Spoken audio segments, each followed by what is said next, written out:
Wea est devant le but. Camboire aussi, les montées de tête. Ah, quel Oh, match! c'est extraordinaire! C'est Camboire qui vient mettre la tête.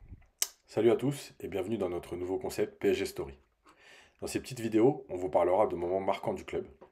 On reviendra sur le passage d'un joueur, un match légendaire, une période, une équipe. Avec ces vidéos, on souhaite transmettre un bout de l'histoire de notre club aux plus jeunes, mais peut-être aussi aux plus anciens qui ne connaissent pas forcément toute son histoire. Pour ce premier numéro, il était donc logique de commencer par la création du PSG. À l'époque, le championnat est dominé par les clubs de province. Jacques Georges, alors président de la Fédération française de football, veut absolument d'un grand club à Paris. Avec l'État et la mairie, la création d'un nouveau club est actée en 1969. Il reste alors à trouver avec qui et comment. Une consultation populaire est alors organisée en février 1969. Plus de 60 000 réponses favorables. Oui à la création d'un grand club à Paris. Le nom est même choisi, le Paris Football Club. Mais il manque alors plein de choses pour donner un élan et une réelle existence. Celui qui va aider à lancer tout cela, c'est Santiago Bernabéu en personne, le mythique président du Real Madrid. Copié sur ce qui se fait en Espagne, le nouveau club parisien va partir sur le modèle des Socios et une adhésion à 25 francs, soit 4 euros. Le 1er février 1970, c'est le grand jour. Une émission spéciale sur Europe 1 animée par Pierre Bellemare pour encourager les gens à aller adhérer à ce nouveau club est lancée. Mais il en faut un peu plus pour accéder au monde professionnel. Il faut des joueurs, des équipes de jeunes et un centre d'entraînement. L'idée est alors de fusionner avec un club déjà existant.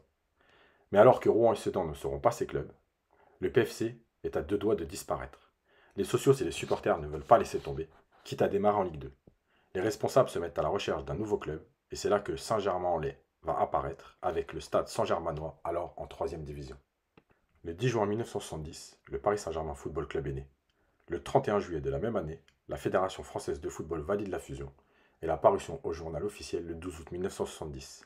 Le club évoluera en 2e division, et il se donne 2 ans pour atteindre la première et jouer au Parc des Princes. Jean-Claude Bras et Jean Djorkaeff sont les deux premières stars à signer au club. Le premier match officiel sera face au stade Poitvin le 23 août 1970 et le premier buteur, Bernard Guignedou. Match nul un partout. Paris va même réussir son pari, rejoindre la première division immédiatement. Cette saison-là démarre bien, mais doucement, le PSG va chuter vers le bas du classement. De plus, la mairie de Paris ne veut plus entendre parler de Saint-Germain dans le nom du club, sous peine de supprimer la subvention et l'accès au Parc des Princes. La tension monte. En 1972, un vote des socios va avoir lieu. Garder la subvention ou le nom Saint-Germain.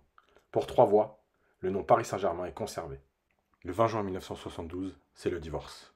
Le Paris Football Club gardera les joueurs professionnels et le Parc des Princes. Le Paris Saint-Germain gardera lui les joueurs amateurs et le camp des loges. Le nouveau logo est trouvé avec le berceau des rois de France et la fleur de lys, symbole de Saint-Germain-en-Laye. Mais surtout, ce symbole est surmonté par la Tour Eiffel, preuve que le club n'est pas décidé à complètement couper son lien avec la ville de Paris. Le PSG repart en 3e division et souhaite retrouver la 2e très vite. Face à Quevilly, en février 1973, le championnat se joue. Mais le club de la capitale s'incline 3 buts à 1.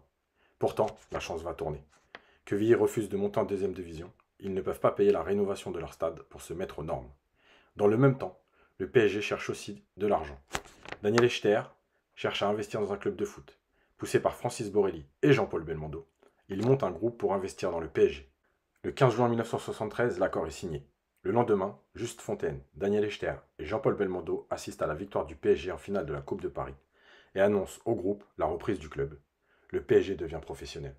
En avril 1974, Paris perd le barrage aller d'accession à Valenciennes, 2 buts à 1.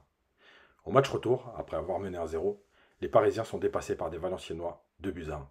Après avoir égalisé et repris l'avantage, Dogliani va alors sceller le match et offrir la montée dans l'élite au PSG. Les 2 premiers maillots historiques sont alors créés et le club de la capitale, depuis ce jour, n'a plus jamais quitté la Ligue 1.